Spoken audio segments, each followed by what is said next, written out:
I still remember the day I proposed to Vanessa. The way her eyes lit up as I got down on one knee at the restaurant where we had our first date. The way she screamed, "Yes," loud enough for the entire place to hear. The way she couldn't stop staring at the 3-carat diamond ring I had spent 5 months saving for. Everyone was clapping and cheering for us. It was perfect, or so I thought. 2 years earlier, I met Vanessa at a corporate party. I was there representing my tech company, which I had built from the ground up over the past decade. She worked for an event planning agency that was coordinating the evening. From the moment I saw her, I was captivated. Long blonde hair, green eyes that seemed to sparkle whenever she smiled, and a laugh that made everyone around her want to join in. "I've never met a CEO who's so down to earth," she said when I introduced myself. "I still drive the same car I had in college," I admitted. "My mom would kill me if I became one of those flashy rich guys." That made her laugh. I like that. Most successful men I meet can't wait to tell me about their yacht or vacation home. We talked for hours that night, long after most of the guests had left. When I asked for her number, she hesitated for just a second before giving it to me. Looking back, that hesitation should have been my first warning. Our relationship moved quickly. Within 3 months, she had practically moved into my penthouse apartment. By 6 months, all her stuff was there, and we were talking about our future together. She fit so perfectly into my life. She was beautiful, smart, fun to be around, and seemed to genuinely care about me. My friends liked her, my family adored her, and I was utterly in love with her. She didn't seem materialistic at first. Sure, she appreciated nice restaurants and the occasional expensive gift, but who doesn't? It wasn't until we'd been together for about a year that I started noticing little changes. "Babe, don't you think it's time to upgrade your car?" she asked one day, as we walked to my reliable but admittedly aging sedan. "It still runs perfectly," I said. "Why waste money?" she sighed. "You know, for someone so successful, you certainly don't live like it." Comments like that became more frequent. Subtle hints about my wardrobe, suggestions that we should move to an even more exclusive neighborhood, or remarks about other executives and their lifestyles. I brushed it off as Vanessa just wanting the best for us, for our future together. When I proposed after 18 months of dating, she seemed ecstatic. The wedding planning began immediately, and that's when things really changed. Suddenly, nothing was too expensive. She wanted the most exclusive venue in the city, a designer dress that cost more than a small car, exotic flowers flown in from another continent. "Vanessa, don't you think we're going a bit overboard?" I asked one evening, looking at the latest invoice from the wedding planner. "This is our special day, Mike," she replied, not even glancing up from her phone. "We only get married once. Don't you want it to be perfect?" "Of course, but what? You can afford it." Her tone had an edge I wasn't used to. "I thought you wanted to make me happy." And I did want to make her happy. So I agreed to everything, watching as our wedding budget ballooned to over $150,000. I was working longer hours than ever, partly to cover the escalating wedding costs and partly because Vanessa was constantly busy with wedding preparations. She was often out late, meeting with vendors, checking venues, shopping for accessories with her bridesmaids. At least, that's what she told me. I started to notice other changes too. She was more protective of her phone, always keeping it face down or taking it with her even if she just left the room for a minute. She had new clothes, jewelry, and perfumes that I hadn't bought her. When I asked, she would say they were gifts from her girlfriends or that she'd treated herself. I wanted to believe her. "You seem distracted lately," my CFO and best friend Alex said during a lunch meeting. "Just wedding stress," I replied, not wanting to voice my growing concerns. Alex looked at me for a long moment. "Are you sure everything's okay with Vanessa?" "Why wouldn't it be?" I asked, suddenly defensive. "I don't know, man. Lisa said she saw her at Shay Mitchell last week with some guy." Vanessa said it was her cousin visiting from out of town. I nodded, remembering Vanessa mentioning her cousin's visit. "Yeah, that's right." "Lisa said they didn't look much like cousins," Alex said carefully, "but she could be wrong." I laughed it off, but that night, for the first time, I went through Vanessa's purse while she was in the shower. I found receipts for dinners and drinks at places she hadn't mentioned going to, valet tickets from hotels downtown, and a matchbook from a bar across town known for being a hookup spot. When she came out of the bathroom, I was sitting on the edge of the bed, the receipts in my hand. "What are you doing with my stuff?" she demanded, her voice sharp. "I could ask you the same thing," I said, holding up the hotel valet ticket. You said you were at a wedding dress fitting last Thursday. Her expression shifted instantly, the anger replaced by a soft, apologetic smile. Oh, baby, I'm sorry I didn't tell you. I was meeting with a potential client. I didn't want to get your hopes up in case it didn't work out. A client at the Four Seasons Hotel. It was a destination wedding planner from Los Angeles. They wanted to discuss possibly bringing me on for some West Coast events. She sat beside me, placing a hand on my knee. I was going to surprise you when it was finalized. Think about it, we could expand the business to California. That was new. She'd never shown interest in my company before except for the money it provided. But her explanation made sense and I wanted to believe her. So I did, but the seed of doubt had been planted. I began paying more attention, noticing the inconsistencies in her stories, the times when she was unreachable for hours, the way she would sometimes come home smelling faintly of cologne I didn't own. 3 months before our wedding, I was working late at the office when I realized I'd forgotten some contracts I needed to review. They were in my home office, so I headed back to the penthouse.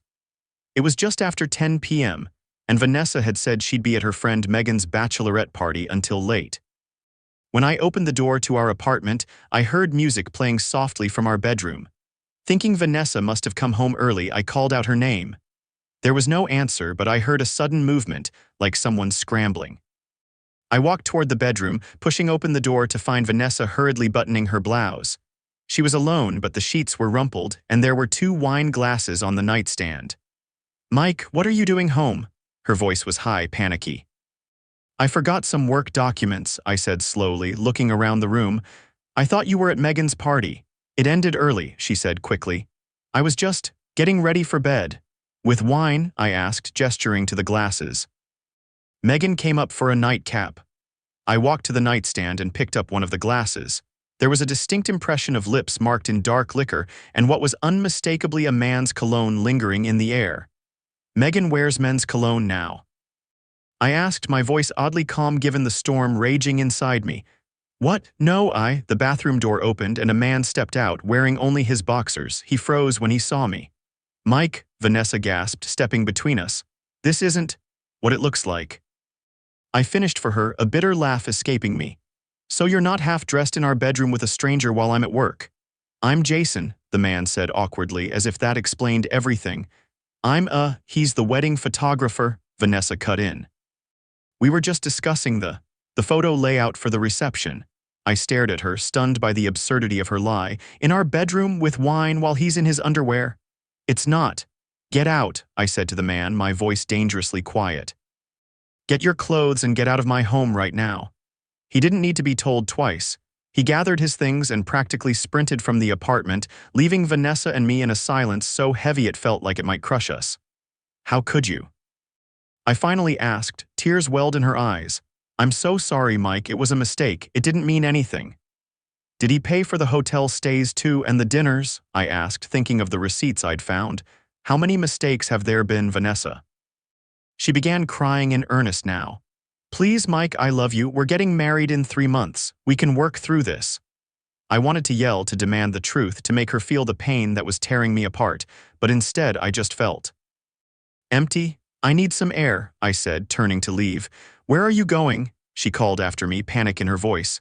I don't know, don't wait up. I spent the night at a hotel downtown, ignoring the dozens of calls and messages from Vanessa. They ranged from desperate apologies to angry accusations that I was overreacting. By morning, I knew what I had to do. I went back to the penthouse early, hoping Vanessa would still be asleep. But she was sitting on the sofa in the living room, still wearing the same clothes from the night before, her makeup smeared from crying. Mike, she jumped up when I walked in. Thank God, I was so worried. We need to talk, I said, keeping my distance. Yes, absolutely, she nodded eagerly. I'll do anything. Couples counseling, postpone the wedding, whatever you need. I want the truth, I said simply, all of it, no more lies. She hesitated, then seemed to deflate, sinking back onto the sofa. What do you want to know? How many men have there been? She looked down at her hands. A few. How many is a few, Vanessa? I don't know exactly, maybe 7 or 8. The number hit me like a physical blow. 8 men while we've been engaged. Some were from before, she said quickly, as if that made it better.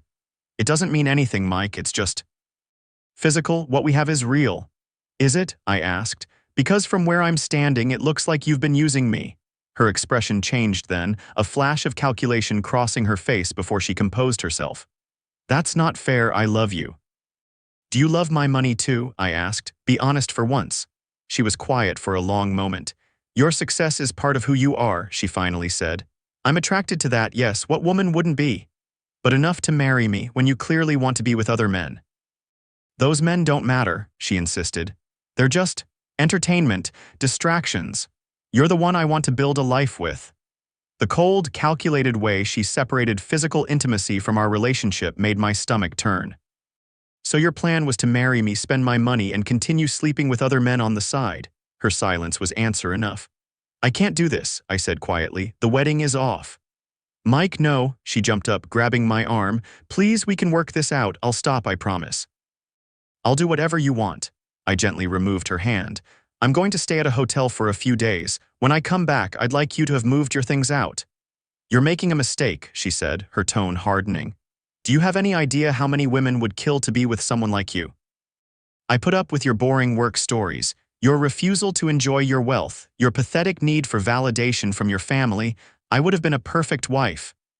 I looked at her, really looked at her, and wondered how I could have been so blind. No, Vanessa, you would have been a perfect actress playing the role of my wife. There's a difference. I left the penthouse with just a small bag of essentials, ignoring her continued calls and texts. I checked into a boutique hotel where we'd never stayed together and called Alex. I need a favor, I said when he picked up. Name it, he replied instantly. Can you oversee packing up Vanessa's things? I've asked her to move out, but I don't want to be there when she does it. There was a pause. She cheated, didn't she? Multiple times with multiple men, I confirmed, the words still painful to say out loud. Jesus, Mike, I'm so sorry. Another pause. Lisa had suspicions, but we didn't want to say anything without proof. You tried to warn me, I should have listened. Don't beat yourself up, we'll handle this. I could hear the determination in his voice. Do you want me to cancel all the wedding arrangements? Please, and could you ask Lisa to be there when Vanessa packs? I don't trust her not to take things that aren't hers. Consider it done, Alex said, and Mike, you're doing the right thing. After I hung up, I turned off my phone. I needed space to think, to process the complete implosion of my life. The wedding, the future I'd imagined, the woman I thought I loved, it was all gone, replaced by a sickening sense of betrayal. I spent 3 days at the hotel, venturing out only for meals and long walks through the city. On the 4th day, I turned my phone back on to an avalanche of notifications. Most were from Vanessa, calls, texts, emails, but there were also messages from friends and family who had heard about the canceled wedding. I ignored Vanessa's messages, but read through the others. Alex confirmed that Vanessa had moved her things out, supervised by both him and Lisa. According to him, she had alternated between sobbing apologies and cold fury, at one point trying to take an expensive watch I'd inherited from my grandfather. Lisa caught her, Alex's text read. She claimed you'd given it to her, but I knew that was BS. I called my parents next, bracing for their disappointment. My mother picked up on the first ring. Michael James Wellington, she began, her voice stern. Why am I hearing about your canceled wedding from Aunt Elaine rather than from you? I'm sorry, Mom, I said, suddenly feeling like a child again. It's been a rough few days. Her tone softened immediately. Oh, honey, what happened? I gave her the abbreviated version, leaving out the most painful details. By the end, she was fuming. I never liked her, she declared. Your father said I was being overprotective, but a mother knows, Michael, a mother knows. Despite everything, I smiled. Sure, Mom. Come home for a few days, she urged. Your old room is still there. The idea of retreating to my childhood bedroom was tempting, but I knew I needed to face this head-on. Thanks, but I think I'll head back to the penthouse tonight. I need to reclaim my space. If you're sure, she said, clearly unconvinced. Call me tomorrow, okay? And Michael, you deserve better. That night, I returned to my penthouse for the first time since discovering Vanessa's betrayal. Alex had arranged for a cleaning service to come through, erasing any lingering traces of her. Still, memories lurked in every corner, Vanessa cooking breakfast in the kitchen, lounging on the sofa with a glass of wine, laughing as she pulled me toward the bedroom. I poured myself a scotch and went out to the balcony, looking at the city lights spread out before me. For the first time since building my company, I felt utterly lost. My phone buzzed with yet another message from Vanessa. Please, Mike, just talk to me. 5 minutes is all I'm asking. I was about to ignore it as I had all the others when another text came through. There are things you don't know, important things. Curious despite myself, I called her. Mike, she answered immediately, her voice breathless with hope. Thank you for calling. Can we meet, please? Say what you need to say now, I replied, keeping my voice neutral. She sighed.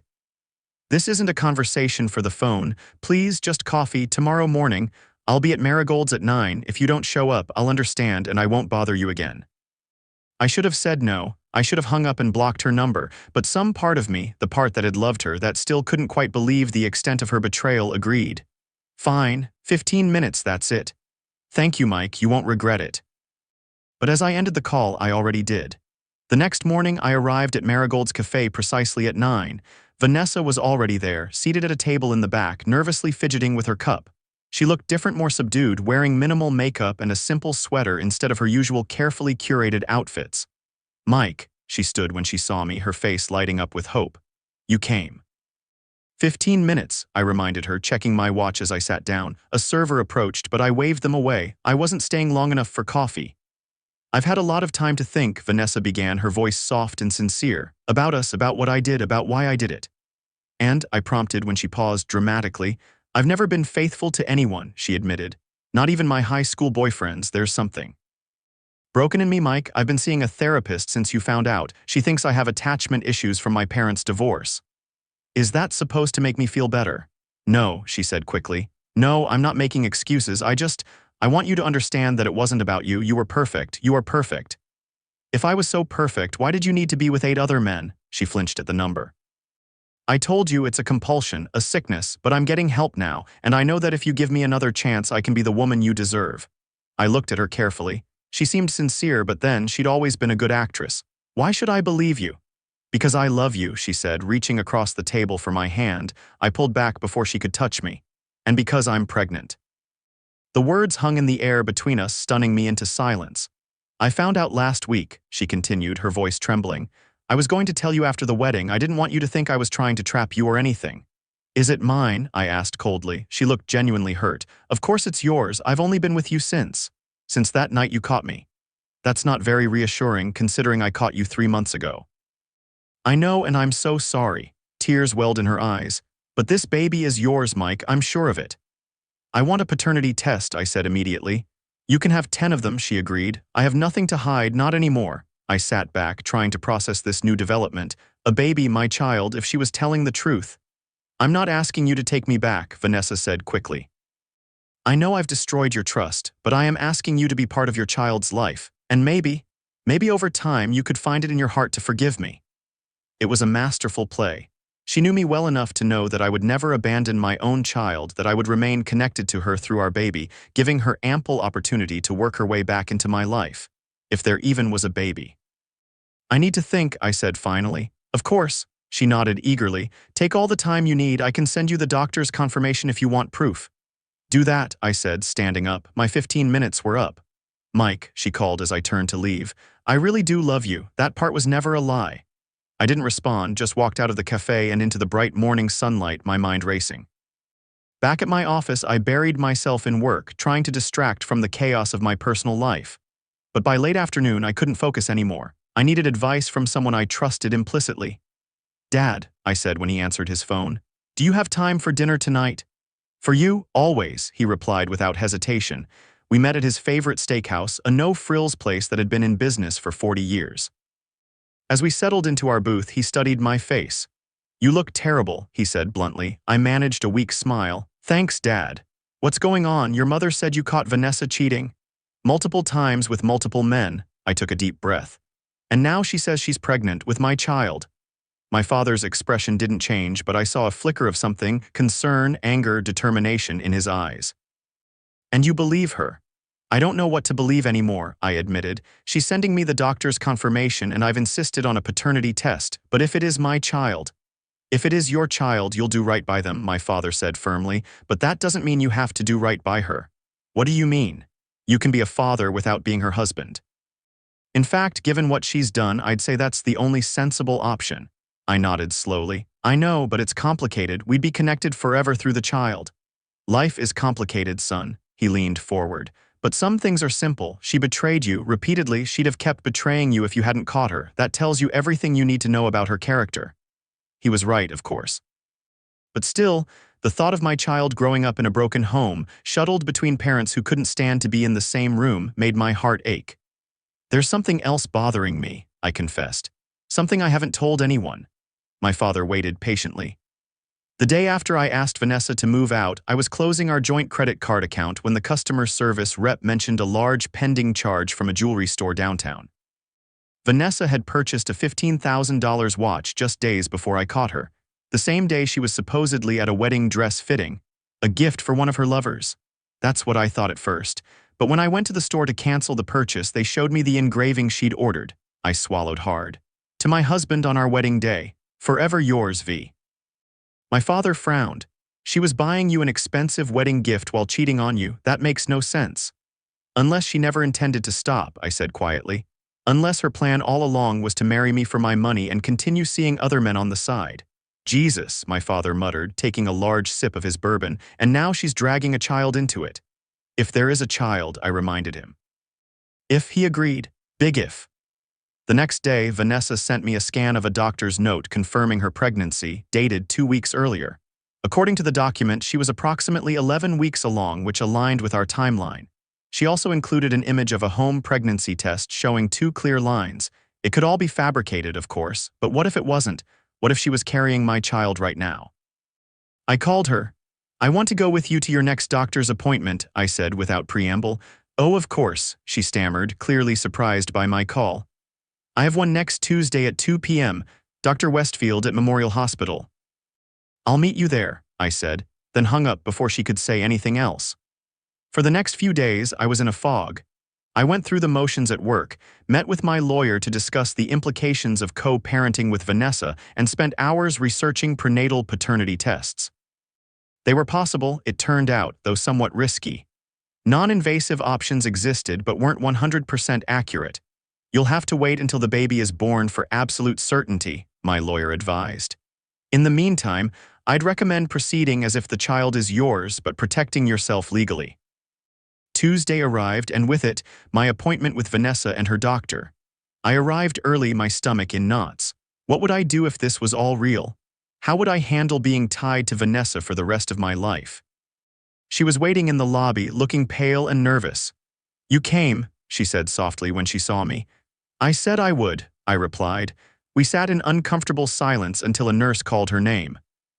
I followed them to an exam room, where Vanessa changed into a gown behind a screen while I stared fixedly at a poster about fetal development. Dr. Westfield was a middle-aged woman with kind eyes and a no-nonsense demeanor. She raised an eyebrow when Vanessa introduced me as the father, but made no comment.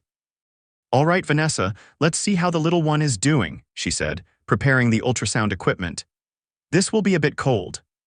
I stood awkwardly near the head of the exam table as the doctor spread gel on Vanessa's still flat stomach and began moving the ultrasound wand. After a moment, she frowned. She said, adjusting some settings and trying again. Let me just... Vanessa's hand found mine, squeezing tightly. Despite everything, I couldn't bring myself to pull away. Not now, not with that worried look on the doctor's face. Is something wrong? Vanessa asked, her voice small. Dr. Westfield turned the screen toward us. I'm afraid I can't find a heartbeat, Vanessa, and the embryo appears to have stopped developing. Vanessa's grip on my hand tightened painfully. What does that mean? It means you're experiencing what we call a missed miscarriage. The pregnancy has terminated, but your body hasn't recognized it yet. The doctor's voice was gentle but straightforward. I'm very sorry. Vanessa broke down in tears, her body shaking with sobs. And despite everything she'd done to me, all the lies and betrayal, I found myself comforting her, holding her as she cried for the baby we'd lost. Dr. Westfield gave us a moment before discussing next steps. Vanessa would need a procedure to remove the failed pregnancy. She wouldn't be in any physical danger if we waited a few days, but emotionally it might be better to proceed sooner rather than later. I'll do it tomorrow, Vanessa said, wiping her tears. Can Mike come with me? She looked at me uncertainly. I hesitated, then nodded. Whatever my feelings toward Vanessa, I couldn't abandon her in this moment. I drove her home to her new apartment, a far cry from our penthouse, and walked her to her door. "Will you come in?" she asked, her eyes still red from crying. "Just for a little while. I don't want to be alone." Against my better judgment, I agreed. Her apartment was small and sparsely furnished, with moving boxes still stacked in corners. She offered me a glass of water, which I accepted, and we sat on her sofa in silence. "I'm sorry," she said finally. "For everything, the baby. I really thought it would bring us back together. That's all I want, Mike, another chance." "The baby wasn't a tool for reconciliation, Vanessa," I said tiredly. "It was a human being." "I know that," she insisted. "But can you blame me for hoping it might remind you of what we had? What we could still have?" I looked at her, really looked at her, and saw not the woman I'd fallen in love with, but a stranger. Someone capable of using even the most sacred things as leverage. "I should go," I said, standing up. "You'll still come tomorrow?" she asked anxiously. "For the procedure," I nodded. "I'll pick you up at 9. The next day, I drove Vanessa to the clinic, sat in the waiting room during her procedure, and brought her back to her apartment afterward. She was quiet, subdued, occasionally wiping away tears. "Thank you," she said as I helped her inside, "for being here even after everything." "I would have done the same for anyone," I replied, then immediately regretted the coldness of my words. "I'm sorry about the baby, Vanessa, truly." Fresh tears spilled down her cheeks. Do you think it happened because of what I did, like some kind of punishment?" "No," I said firmly. "These things just happen sometimes." "It's not your fault." She looked up at me, hope flickering in her eyes. "Does this change anything between us, I mean?" And there it was, the manipulation, even in her grief, using the loss of our child to try to win me back. "No, Vanessa, it doesn't." I kept my voice gentle but firm. "What we had is over. It's been over since the moment I found another man in our bedroom." "But we could start again," she insisted. "People make mistakes, Mike. They learn from them, they grow." "Maybe, but I'll never trust you again. And a relationship without trust isn't worth having." She started to protest, but I held up a hand to stop her. "I'm going to go now. Your sister is coming to stay with you tonight, right?" Vanessa nodded reluctantly. "She'll be here in an hour." "Good. Take care of yourself, Vanessa." As I walked to the door, she called after me. "I did love you, Mike, in my own way." I paused, my hand on the doorknob. "I believe you, but your way of loving isn't enough for me." I left her apartment for the last time, feeling a strange mix of grief and relief. The baby that might have tied us together forever was gone. The future I'd once imagined with Vanessa was gone too. But in their place was the possibility of something new, a life rebuilt on my own terms. 3 months later, I was having dinner with a potential new client when I saw Vanessa across the restaurant, sitting with a well-dressed older man. She was laughing, touching his arm, wearing a new designer dress and a necklace I didn't recognize. She hadn't noticed me, and I made no move to attract her attention. But as I watched her perform the same routine she'd once used on me, I felt nothing but pity. My client followed my gaze. "Friend of yours?" "No," I said, turning back to our conversation. "Just someone I used to know." Later that night, as I returned to my penthouse, which I'd completely redecorated, exorcising the last traces of Vanessa, I thought about how close I'd come to making the biggest mistake of my life. I'd nearly married a woman who saw me not as a partner but as a meal ticket, who would have continued betraying me while wearing my ring, raising my children, spending my money. I'd escaped by pure chance, by coming home at the right moment to catch her in the act. But the experience had changed me. I was more cautious now, more discerning about who I let into my life. Not bitter, just wiser. As I looked out over the city lights, I realized I was no longer angry with Vanessa. She was who she was, a narcissist incapable of genuine love, moving from one man to the next in search of wealth and status.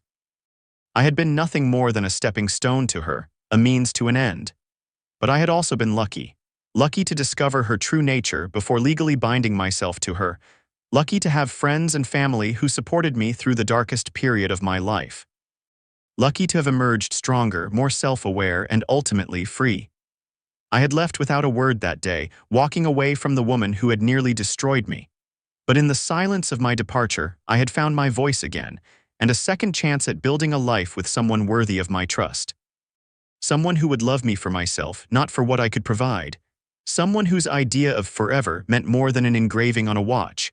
Someone still out there, waiting to be found. And this time, I would recognize her when I saw her.